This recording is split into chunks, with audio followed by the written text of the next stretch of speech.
আল্লাহর ওলি।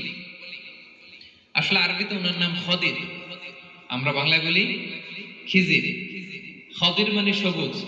উনি যে কোনো জায়গায় বসলে ওখানে মরা গাছ লতা পাতা এগুলো সবুজ হয়ে যেত। অনুর্বর এলাকার উপর দিয়ে হেঁটে গেলে ওটা উর্বর হয়ে যেত। তো মুসা আলাইহিস সালাম একবার ওয়াজ করতেছেন এইভাবে বনী ইসরাইলের সামনে, খুতবা দিচ্ছেন। হঠাৎ এক লোক দাঁড়ায় বলে, ইয়া নবী আল্লাহ, মান আ'লামু ফিল আরদ, বর্তমান পৃথিবীতে সবচেয়ে জ্ঞানী কে? মুসা আলাইহিস সালাম বললেন, ফাকালা আনা, আমি। কি বললেন? উনি আসলে ভুল কিছু বলেন নাই, কারণ প্রত্যেক জামানার নবীকেই আল্লাহ তাআলা সবচেয়ে বেশি জ্ঞান দিয়ে পাঠান, কারণ তার কাছে ওহীর জ্ঞান আসে, অদৃশ্যের খবর আসে, ইলমুল গায়ব আসে। কিন্তু এই উত্তরটা আল্লাহ তাআলার পছন্দ হয় না। আল্লাহ তাআলা চাচ্ছিলেন মুসা যদি বলতো আল্লাহ তাআলাই জানে কে জ্ঞানী বা আল্লাহই সবচেয়ে জ্ঞানী, এরকম হলে ভালো হতো। কিন্তু মুসা আলাইহিস সালাম কি বলছে? আমি। এখন প্রশ্ন করলো সবচেয়ে বড় জ্ঞানী কে? উনি কি বললেন? আমি। এই যে আমি আমি, এটাতে ঝামেলা আছে। আমি বড়, আমি জানি, আমি সব, দিস ইজ প্রবলেমেটিক। আল্লাহ এটা পছন্দ করলেন না। আল্লাহ তাআলা মুসা আলাইহিস সালামকে বললেন, মুসা তুমি যে বলছো তুমি জ্ঞানী, না তুমি জ্ঞানী না, তোমার চেয়ে বড় জ্ঞানী আছে। মুসা আলাইহিস সালাম বলে, তাই নাকি? আমার চেয়ে বড় জ্ঞানী কে? তো আল্লাহ তাআলা বললেন, ইযহাব ইলা মাজমাইল বাহরাইন, দুই সাগর বা দুই নদীর মিলনস্থলে যাও, ওখানে আমার এক বান্দা আছে তোমার চেয়েও জ্ঞানী। মুসা আলাইহিস সালাম বললেন, তাই নাকি?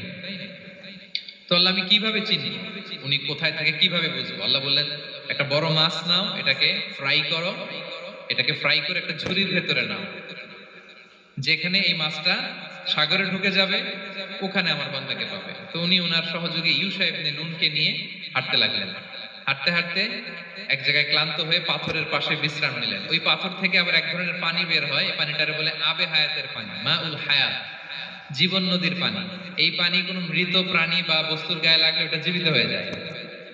তো ওনারা পাথরে হেলান দিয়ে বিশ্রাম নিচ্ছিলেন, ওই পানি ওই ফ্রাই করা মাছের গায়ে লাগার সাথে সাথে মাছ জীবিত হয়ে ঝুড়ি থেকে বের হয়ে সাগরে ঢুকে গেছে। ওনারা আর খেয়াল করেন না। এরপর আবার হাঁটতে লাগলেন। হাঁটতে হাঁটতে যখন ক্লান্ত শ্রান্ত, তখন বলে, এই ইউশা, আমাদের ওই মাছ ফ্রাই মাছটা দাও, এখন খাই। ঝুড়ি খুলে দেখে মাছ নাই। মাছ গেল কোথায়? তখন ইউশা বলল, হয়তো আমরা যে পাথরের ওখানে বিশ্রাম নিয়েছিলাম ওখানে আমরা মিসিং, ওখানে হারাই ফেলছি। চলো চলো, আরে ওইদিকে তো যাইতে হবে আমাদের। উনি গেলেন, যে দেখে মাছ যে জীবিত হয়ে বালুর এদিকে নাড়াচাড়া করতে করতে সাগরে ঢুকে গেছে, ওখানে দাগ আছে। মুসা আলাইহিস সালাম ঢুকলেন সুড়ঙ্গ, ঢুকে দেখে চাদর গায়ে দিয়ে এক লোক শুয়ে আছে। সালাম দিলেন, আসসালামু আলাইকুম। ওই লোক চাদর আর সরায় না, ভিতর থেকে বলতেছে, ওয়ালাইকুম আসসালাম। তো চাদরের ভিতর থেকে উনি বলে, মান আন, তুমি কে? মুসা আলাইহিস সালাম বললেন, আনা মুসা, আমি মুসা। উনি বলেন, মুসা বনি ইসরাইল, বনি ইসরাইলের মুসা? বললেন, হ্যাঁ।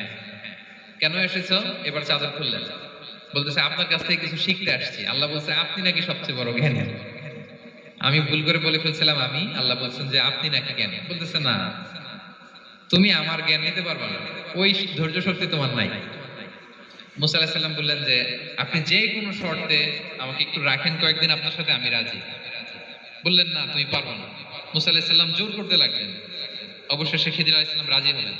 বললেন, শর্ত হচ্ছে আমি যাই করি আর না করি আমাকে কোনো প্রশ্ন করা যাবে না। মুসা আলাইহিস সালাম বললেন, ওকে। সফর শুরু হলো। সামনে নদী, এক লোক তাদের নৌকা দিয়ে নদী পার করায় দিল। নদী পারাপারের পর খিজির আলাইহিস সালাম লাঠি দিয়ে নৌকার তলাটা ছিদ্র করে দিলেন। মুসা আলাইহিস সালাম বললেন, ইন্নালিল্লাহ, এটা আপনি কি করলেন? ওরা আমাদেরকে নদী পার করে দিল, আর যে ভাড়াটা আসছিল এটাও নিল না, আমাদেরকে সম্মান দেখলো, আপনি নৌকা ছিদ্র করে দিলেন। খিজির আলাইহিস সালাম বলছে, এই যে আমি বলছিলাম না তুমি ধৈর্য ধারণ করতে পারবে না, যাও, তোমার রাস্তায় তুমি, আমার রাস্তায় আমি। মুসা আলাইহিস সালাম আবার ক্ষমা